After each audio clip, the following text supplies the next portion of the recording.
welcome to Watches TV. And this time it's not Mark, it's me. My name is Lisa, and we have a very special guest today with us. It's Daryn Schnipper, Senior Vice President and Chairman, which is more important, Chairman of Watches Division International of Sothebys. And we're going to talk about her career path and how she ended up at Sothebys. It was quite simple, believe it or not. I was a student, and I was doing an internship with a watch dealer who was at the time writing a book about King Farouk of Egypt, and he needed someone to do some of the research. And I was a journalism student at the time. So I worked for him for a couple of summers, and he actually helped start the watch department in New York at Sothebys. He worked very closely. His name was Abe Sokovsky, and he worked very closely with Kevin Tierney, who was also the silver expert, the objects of virtue expert, and is still at Sothebys, I might add. And when I had to go to Sothebys to do some research for the book, because Sothebys, in fact, were the organizers of the sale of Farouk's collections, which was one of the first big 20th century single owner sales that lasted a month in Egypt. He had sent me to Sotheby's to research if the watches that were in that sale, because there were quite a wonderful selection, if any had come up again and where they ended up. So that was my first entree to Sotheby's, and I thought, wow, this is kind of interesting. And I was all set to be a journalist. And from then on, I thought, I think this is kind of more interesting, and then I can work in New York and not have to end up in God knows where in America. And really, the rest is kind of history. So I started in the watch department, which was part of the silver department at that time, in 1980, after I graduated from university. Did you already have you already had this passion for watches, and it was like this guy you were discussing? When I started working for him, I had no idea what it was all about, really. And then because of King Farouk's amazing collection, which included wonderful enamels, automata, all manner of important watches, I started to get to know about it. And I was actually, the next year, I was still in school, but I did an internship at the Victoria and Albert Museum in London in their metalworks department, and working with the watches there. And that was it. Did you already have your own collection, started your own collection, or you had your first watches that you bought? Well, I was very enamored with this little copy of a miniature copy of a French cartel clock, or maybe it was a Swiss cartel clock for that matter, when I was about 8 or 9. I remember I got that as a birthday present, and I insisted I had to have it. So I think it really was somewhere in the deep back part of my DNA. It is interesting that you started at Sothebys exactly at the beginning of all these auctions for wristwatches. Yes. And how was it for you? Oh, well, coming from a world of pocket watches, which is what I basically studied, and that was the market. I said to my then boss, Kevin Tierney, he was going off on holiday that summer, and I said, what do I do if somebody comes in with a wristwatch? I mean, I say, we're not selling them. He goes, no, something's definitely happening with that. And we started selling wristwatches. Can you tell us your experience about your first auction of wristwatches? Well, probably we started amassing them for that first sale, which was in October. We didn't really know what we were doing. We weren't really sure what people were collecting. I mean, obviously, at that time, it was really, Switzerland was coming off of the crisis, the quartz crisis. And the idea was that the Swiss manufacturers, watchmakers, were going to dismantle any equipment that had to do with making manual watches, and they would, or automatic watches for that matter, and they were going to devote themselves to quartz. That, in fact, indeed spawned collecting of wristwatches, because it was thought to be the close of a horological chapter. And once you close a chapter on a category, people start collecting it. So it was really interesting being there at the beginning. I remember one of my first sales, I think we had 5 Patek chronographs from the 30s and 40s. And I thought, oh my God, are we going to be able to sell these? And we did. And when I look back at those catalogs, it's really incredible what we would get. 2499s, 1518s, all the great stuff. Just spanning back to the nowadays. Yeah. Can you compare how was it before and how it evolved sexually? Well, now what's interesting is that I mean, a lot of us believe, and I'm sure there would be an argument, but due to the collecting interest in wristwatches of vintage, we think it definitely energized the Swiss, the new watch industry. And around 1990, you started, or even a little earlier, not much, you started seeing ads for new watches in the newspapers, by watch companies. And that was astonishing. You didn't see that. Now, watches for ads are all over the place. But the wonderful thing is that it inspired a whole new market of watches, which we are all enjoying today.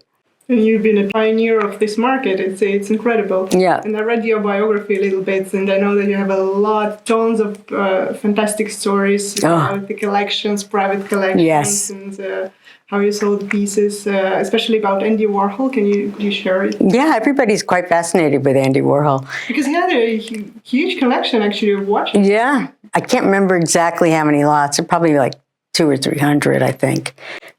We were, along with our jewelry department, we were the first ones, once the deal was agreed to, we were the first departments to go into his house, which was quite interesting in the Upper East Side of Manhattan.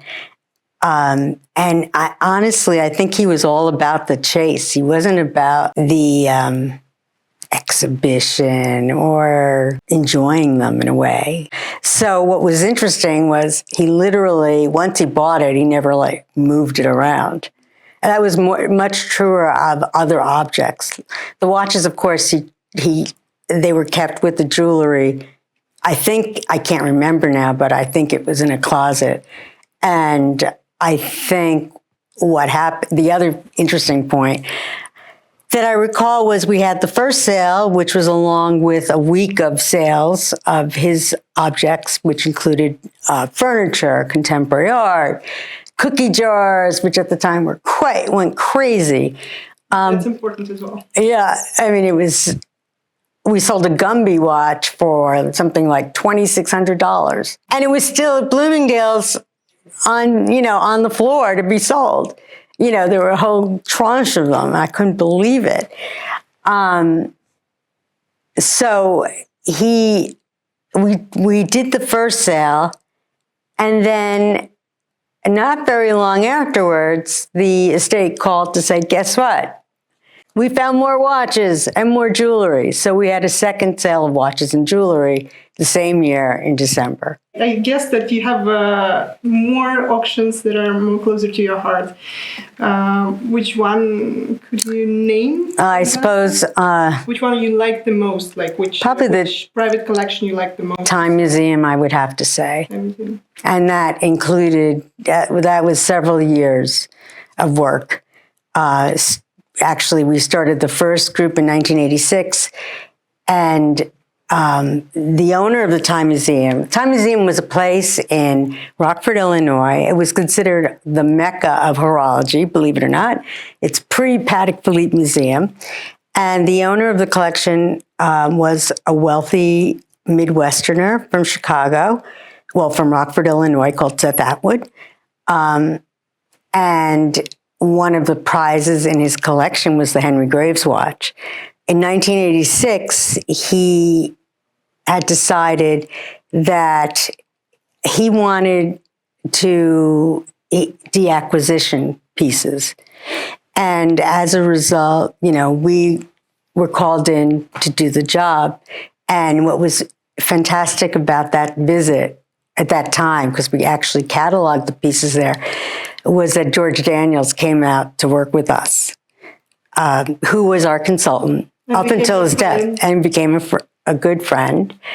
And I just always remember him taking his Constitution. And it was just a wonderful experience. We were there for 2 weeks. And in the terms of trends for the future, how do you see the market might evolve? Because you have like a huge experience and you've seen it growing. You were the one actually who created the international watch division for Sothebys. Yes. So apparently you're the person to know the trends, where the trends will go. What's interesting about modern watches is that people tend to want to upgrade their collections or update them or modernize them. See, it was not like that with vintage or wristwatches or with pocket watches. Generally you had a finite, even if it was several centuries, you had a finite number.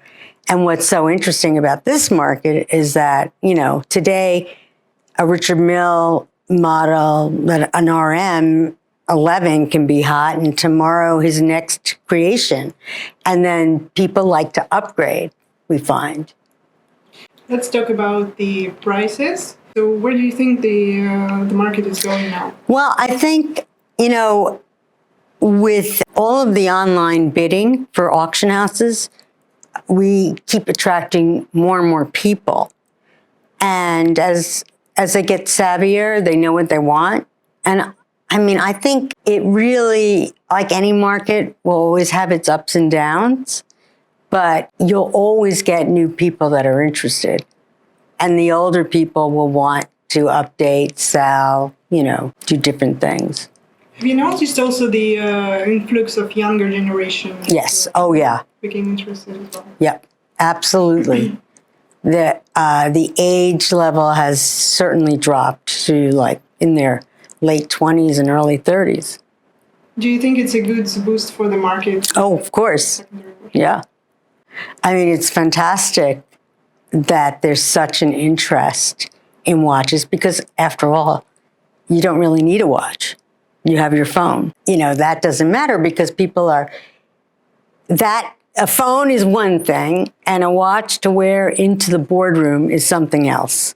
We recently had an event in New York called Rolly Fest, and we had, I think, 75 collectors. And it was just a remarkable group of people representing all the different age groups, but so many younger generations. Coming back to the question I asked you before the interview about your watch. Oh, my favorite watch? Your favorite watch. So maybe we can turn to your Grail watch. Something, because I think for you it's really hard to pick one piece because you've seen so many watches, you have so... Yeah, it's really hard. I guess the Marie Antoinette would have to be my Grail watch because that is the non plus ultra, I think you say in French. Non plus ultra, yeah. Would have to be that. I find that watches with history, whether they be recent or whether they be 200 years old, are so intriguing because so many of the watches we sell, we don't know who owned them. So when you get a good story, it just enlivens or makes the whole piece so much more interesting. So coming back to the stories, could you share with us one of the anecdotes from your past, the past sales? Something interesting, something that inspired you? All right. I guess really what was an astonishing moment when I was on holiday, and it was only about 10 years ago, in fact, and I got a call from this gentleman who I didn't know, and he was a lawyer for, his name was Reginald Fullerton, who was the grandson of Henry Graves Jr., who I knew, and he had just passed away, I think 2 days earlier.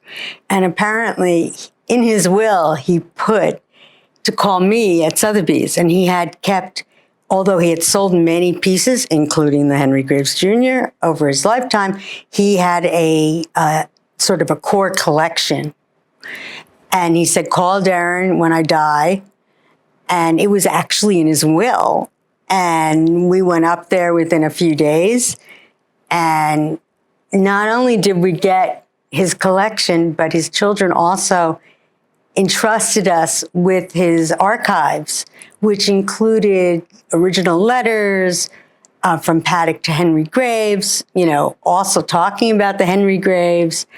And little did I know, and that was in 2012, that in 2014, just 2 years later, I'd be selling the Henry Graves again. Because, you wonder if you do sell something for the second time of that magnitude, what are you going to say? Well, we had plenty to say and plenty to share. And that was just phenomenal. I mean, first of all, that he entrusted me with his collection, and secondly, the fact that we inherited all these documents. Thank you very much for sharing your insights with us. It was a pleasure to hosting you with Watches TV, and see you soon, guys. Bye.